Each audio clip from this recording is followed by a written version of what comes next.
You guys are watching Blue Wolf Horror and Story channel, so don't forget to like and subscribe.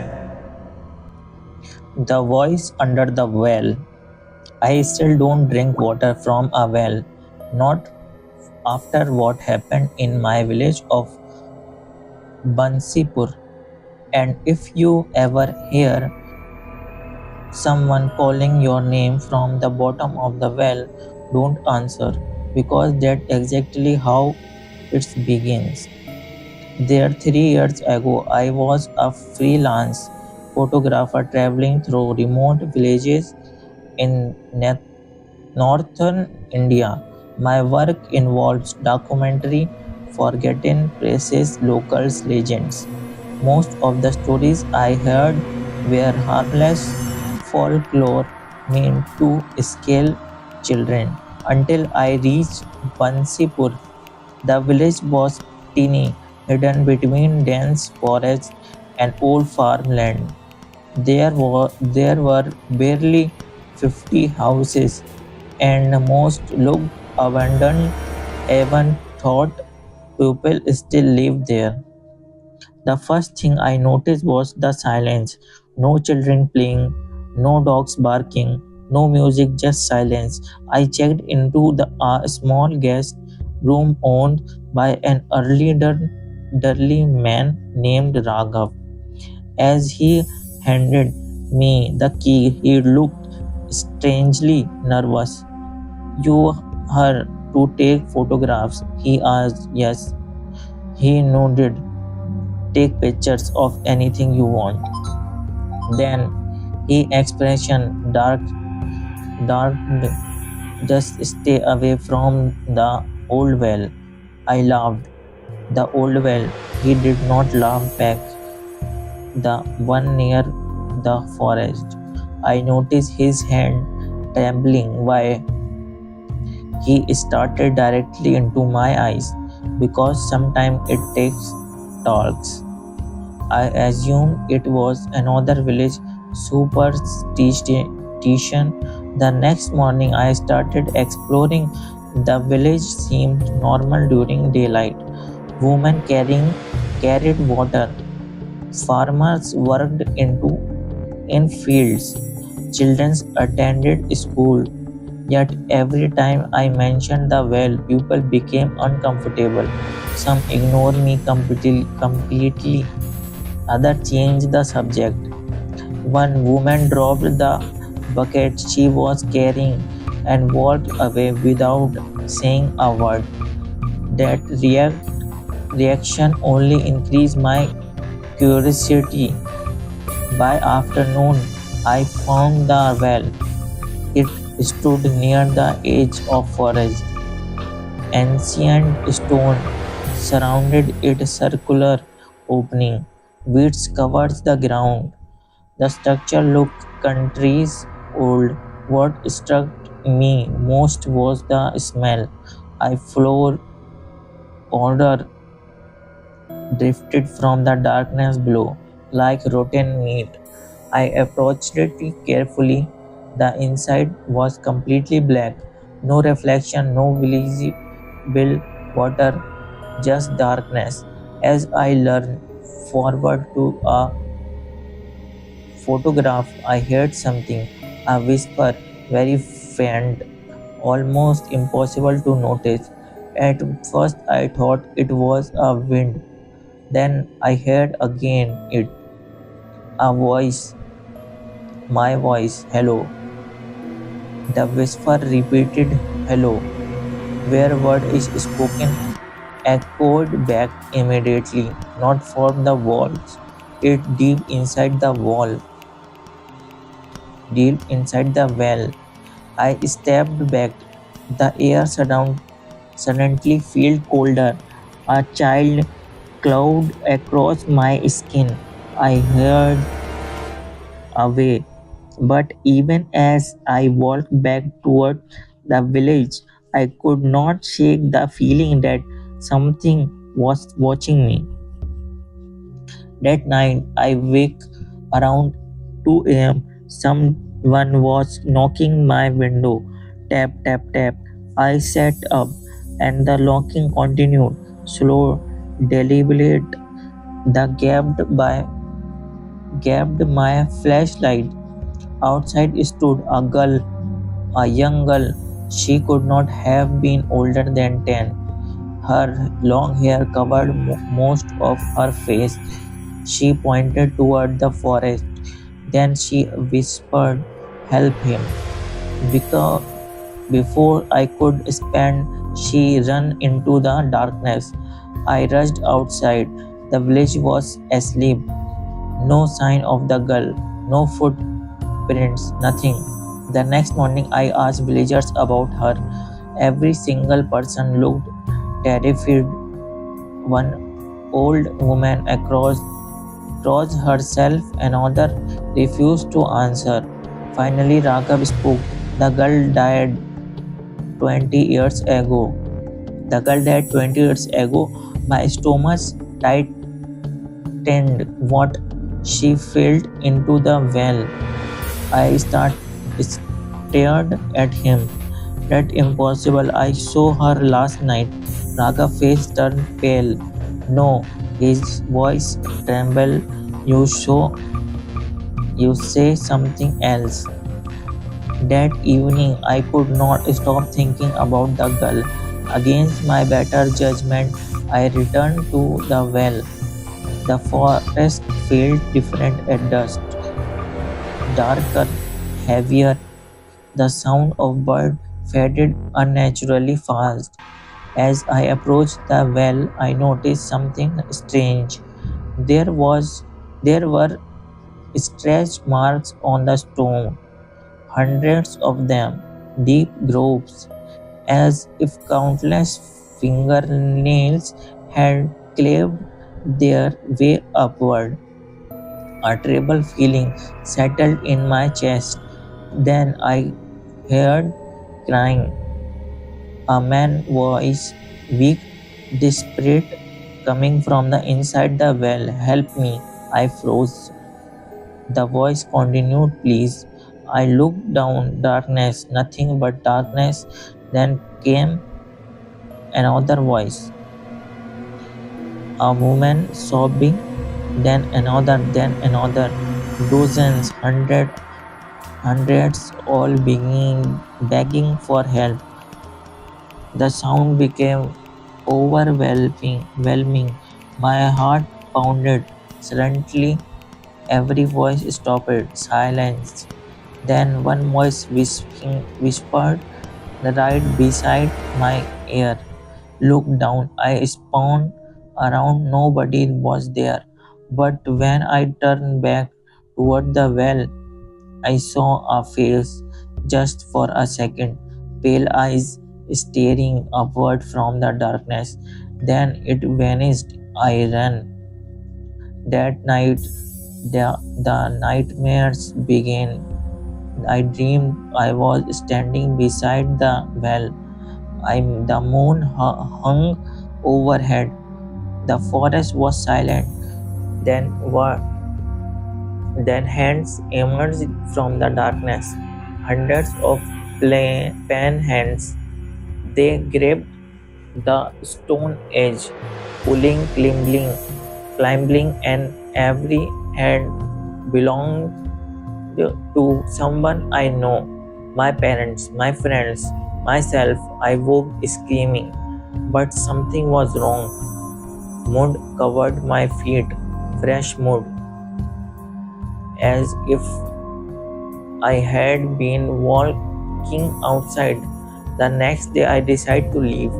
Whatever was happening her was not normal. I packed my equipment, loaded my vehicle, said goodbye to Raghav. As I started engine, he rushed towards me. "Wait." His face looked exhausted. He handed me an old notebook. It belonged to the village priest. Perished. "Why are you giving his to me?" "Because you are already involved." The words sent a chill through me. I opened the notebook. Most pages were damaged. but one entry remained readable. It described events from nearly 100 years earlier. According to the priest, the well was not a source of water, it was a prison. A group of villagers had trapped something inside, something that could mimic voices, something that feed on grief and loneliness. The priest write one final warning: never answer when it speaks, never follow the voices, and never let it learn your name. My blood ran cold because I had already done all three that night, despite my plans to leave a violent storm struck. Roads flooded, trees collapsed, travel becomes impossible. I was trapped around midnight. My phone rang. No caller ID. I answered immediately. I heard my mother's voice. Mohit. My heart stopped. My mother had died 5 years earlier. The voice surrounded. The voice sounded perfect, exact like her. Please help me. Tears filled my eyes. For a moment, I forget everything. Forget the warnings. Forget the well. Then the voice said something impossible. I've been waiting you for beneath the water. The call disconnected. Every light in the room went out. Darkness slowed everything, then come a sound outside: tap tap tap. Dona's of footsteps circling the house, slowly, patience waiting. I peeked through the window. What I say nearly made me faint. People stood People stood outside, villagers, dozens of them, completely motionless, their heads tilted downward, face hidden, rain poured over their bodies, yet none of them moved. Then every head lifted simultaneously,